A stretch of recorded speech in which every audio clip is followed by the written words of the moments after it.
We've got sheetrock obviously up, walls are tiled. We've got painters painting. For a pocket door, typically they don't have soft close, but this one got the soft close. Soft close, soft open. Luxury. Yep. In here, we really didn't have much painting for a typical job. We'd say what, maybe a week? Yeah. In the ceiling even, obviously this would be a little easier to maneuver or manipulate if we mess something up, but Yep. things are kind of right where they need to be. Electrical wise, typically if we had something off by, I don't know, an inch, 10 inches, whatever, with drywall, it's pretty easy to pull it out, patch it, move it to where it needs to go. But tile, it would be a bit more of a process pulling off these large format tiles and having to move a box up, down, left, right. So again, the pre-planning was super important. You can see over here, we've got this ledge that we spent probably too much time figuring out between the two of us. Yep.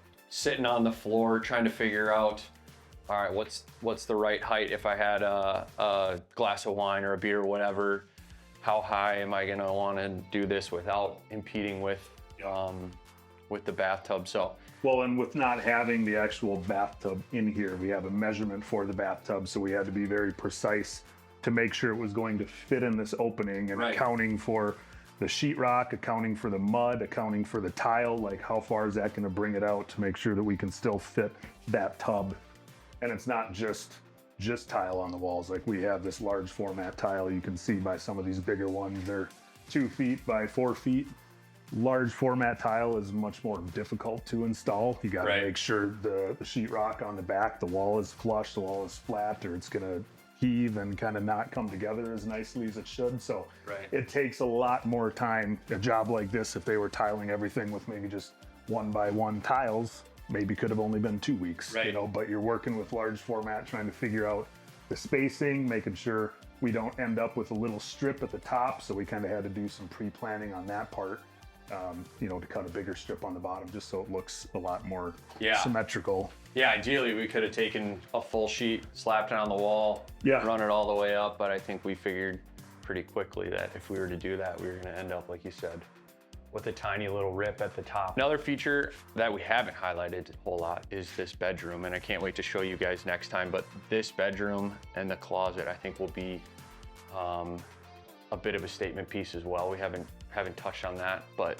I won't say in our work zone for the last I won't say too much more on it, but I think it'll make it feel pretty cool walking from there into here. For our cabinetry, we use Sean's cabinetry.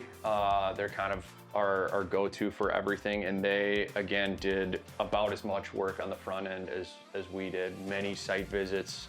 There's a lot of features going on. We've got dishwasher, we've got a refrigerator, we've got a coffee maker, we've got more space than we need in some spaces. Yeah, we've got the vanity.